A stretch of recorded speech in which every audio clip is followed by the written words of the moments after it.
Hey, what's up, you guys? So welcome back. I am getting ready to set sail. I'm just gonna start pointing upwind. Put the boat on neutral, and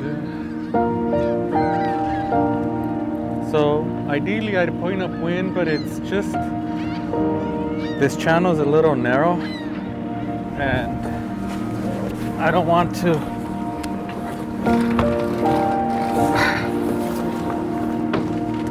And I don't want to hit the rocks, so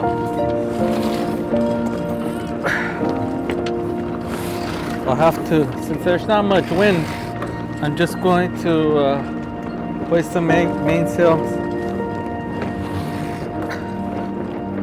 a bit close haul rather than riding irons. All right, that looks good. That looks really good, huh? All right, I'll move on to the jib.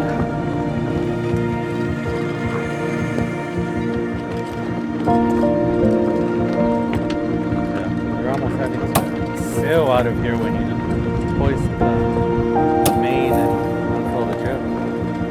Wow. Well, I will say there's quite a bit of wind today, which sort of hit or miss in the evenings, late afternoons. Well, I just exited the channel, and it looks like a beam reach is going to be the best point of sail today. At least for right now. Who knows, maybe in half an hour the wind direction changes. So at this point, I think I'm fine to turn off the outboard motor. Getting a few gusts on it. So I'll go ahead and the main sheet. Yeah, I'll turn off the outboard engine.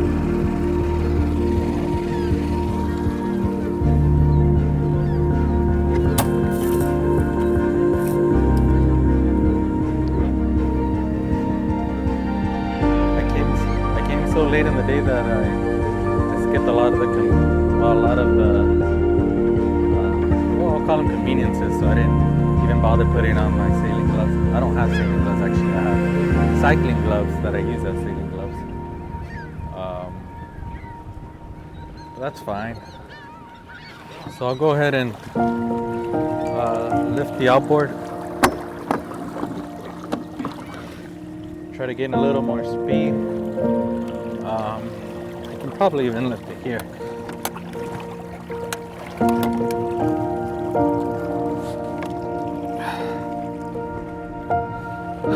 So that should help give me, I don't know, a knot or two more of speed.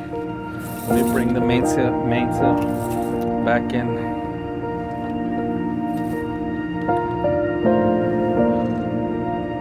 Yeah, I could probably trim the mainsail a little more.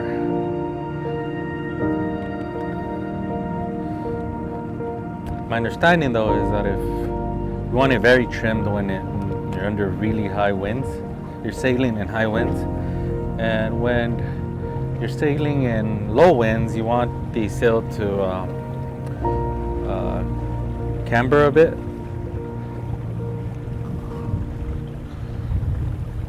So there is a little bit of a camber.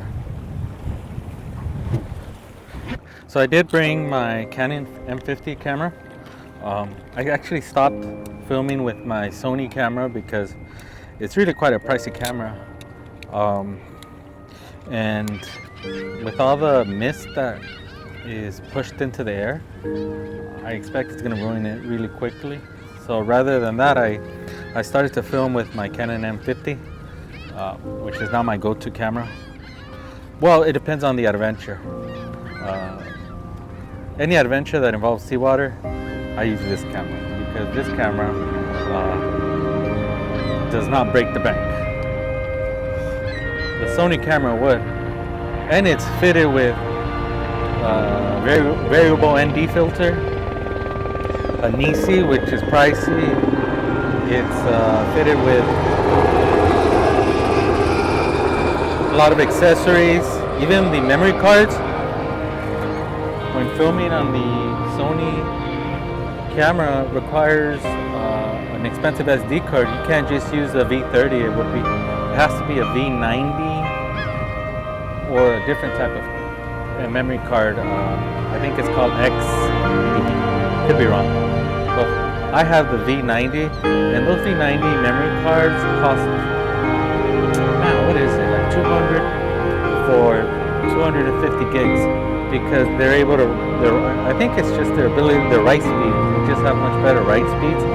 And with the Sony camera, I film in S-Log3, and the S-Log3 really saves an awful lot of data in a short amount of time. So that's why I expect that's the reason that these memory cards cost so much money.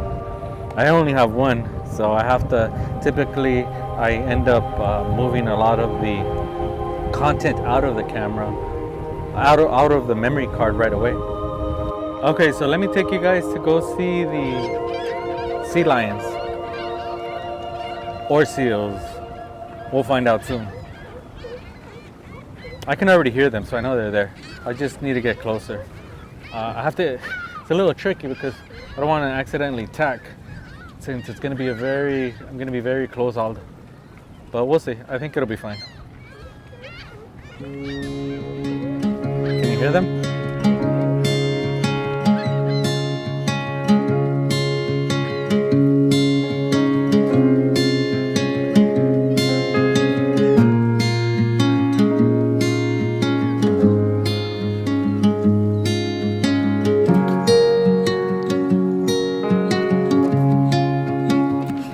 That's as close as I could get. The tricky part about getting the good shots and filming is sometimes you have to switch lens depending on the shot. And like I said, sailing and filming are very active activities. So if I can't exactly have a large lens with me and expect it to cover all my bases. Sometimes I need a prime lens, well, or a smaller lens. The large lens, the 70 to 200 millimeter lens are awesome, but they're just cumbersome. They're huge. So, anyways, I'm almost at the end of the channel. This small 22-foot boat is not gonna fare well down in the Pacific Ocean. The swell gets so much bigger and it gets pretty nerve-wracking. So I'm gonna turn around here, and once I go back towards the bay, or once I'm back at the bay, then I will head downtown. I'm really not the best sailor, and really that's not my focus. It's really just to come out here to learn how to sail, practice, and unwind, and really enjoy everything about being out here. Beautiful scenery, the animals, the flora, the fauna. That's really my motive for today. So it's gonna be time to turn around. I'll go ahead and try to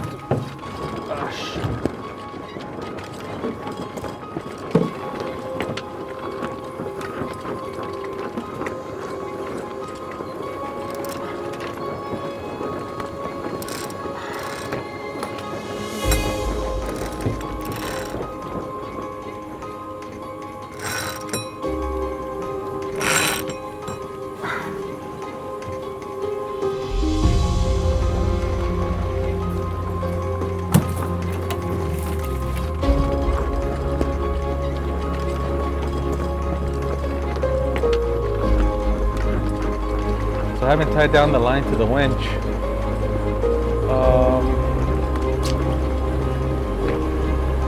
Jeez Louise. Let me try. Okay, the wind's starting to die down a bit. There's the motorboat.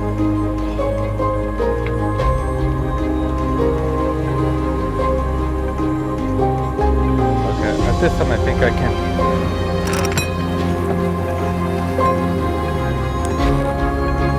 Tie it. There you go.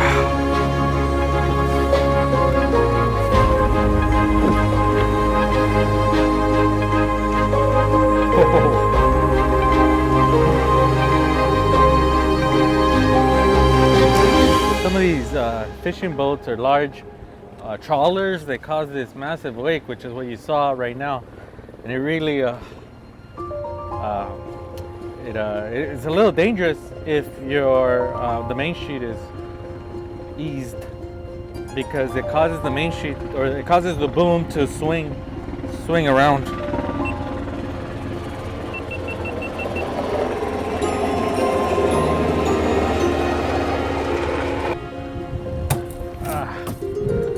I'm heeled over quite a bit. Wow. One thing I crave when I'm done sailing is a Coke. So good. So good. Oh jeez. Am I really sailing with the line? Oh no, I thought I was sailing with the line in the water. This should actually be tied down to the stanchion.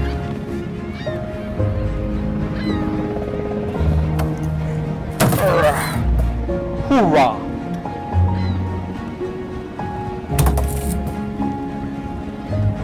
I got my food just in time. I'm getting some gust. Alright.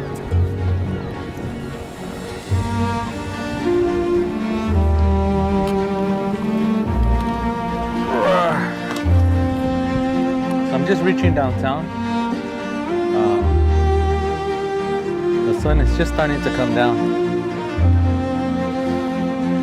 It's getting dark a little earlier since we just wrapped up summer. And it's starting to get dark around 7:30. Before you know it, it'll start to get dark at 5. That's when it gets depressing, because you just stop working, and when you come outside, it's already dark. But there's still quite a bit of sunlight to be enjoyed in the afternoon. Very good. I really wish one day that I could be in a position to sail around the world and be docked in an island and wake up to this every day. I enjoy it so much that it'd be nice to just sleep here and wake up here.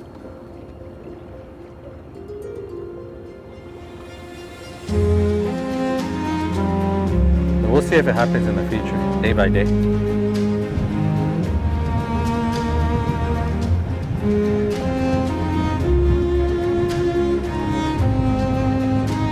I'm gonna start bringing down the sails and motor in. I'll see you guys next time.